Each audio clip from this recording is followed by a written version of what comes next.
पूरे देश में एलपीजी गैस जिसे हम बोलते हैं, इसकी देश में भारी किल्लत हो गई है।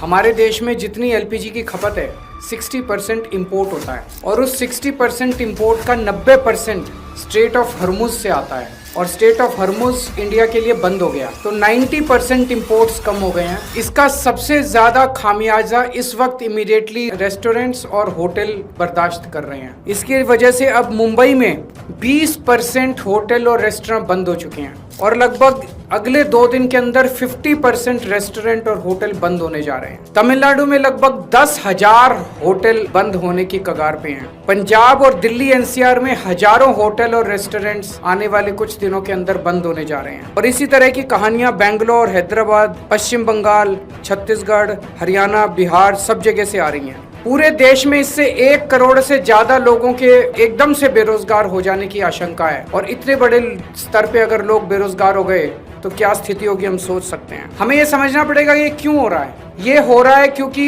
इजराइल और अमेरिका ने ईरान के ऊपर हमला किया है। स्ट्रेट ऑफ हर्मुज जो है वहां से दुनिया का काफी ज्यादा तेल और गैस जो है उसका आवागमन होता है। ईरान ने स्ट्रेट ऑफ हर्मुज पे कब्जा किया हुआ है और ईरान ने कहा है कि जो उनके फ्रेंडली देश हैं केवल उन्हीं को वहां से अपनी शिप्स ले जाने लाने का अधिकार होगा। तो जैसे रशिया, चाइना, केवल उनके शिप्स को अलाउ किया जा रहा है। प्रधानमंत्री मोदी जी ने सबसे बड़ी गलती जो की है वो ये है, किसी भी युद्ध के अंदर जब हमारा कोई स्टेक ही नहीं है, हमें किसी भी का पक्ष का साथ नहीं देना चाहिए था, हमें न्यूट्रल लेना चाहिए था। नॉन अलाइंड पॉलिसी भारत की विदेश नीति पिछले 75 साल से चली आ रही थी, जिसको प्रधानमंत्री ने चंद दिनों के अंदर डिमोलिश कर दिया। वो जाके सीधे इजराइल और अमेरिका के साथ खड़े हो गए, ईरान के खिलाफ खड़े हो गए। युद्ध शुरू होने के 1 दिन पहले उन्हें इजराइल जाने की क्या जरूरत थी। ये करके उन्होंने पूरे देश को संकट के अंदर डाल दिया है और वो ऐसा क्यों कर रहे हैं ये हमारी समझ के परे है। पिछले 1 साल से हम देख रहे हैं किस तरह से प्रधानमंत्री मोदी जी सीधे सीधे, ऐसा लगता है मेरे को ये शब्द इस्तेमाल करते हुए बेहद शर्म महसूस हो रही है, प्रधानमंत्री मोदी जी ट्रंप के गुलाम बने हुए हैं। अमेरिका ने हमारे देश पे कब्जा कर लिया है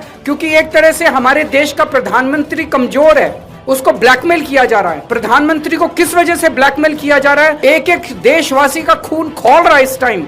जो आदेश देते हैं ट्रंप, सर झुका के, जी हजूर करके हमारे देश के प्रधानमंत्री उसको मान लेते हैं। अगर मोदी जी को लगता है कि कुछ ऐसी शर्मनाक बातें हैं ट्रंप के पास जिनको पब्लिक में आने से उन्हें नुकसान होगा, वो इस्तीफा दे दें, पर देश के साथ खिलवाड़ ना करें।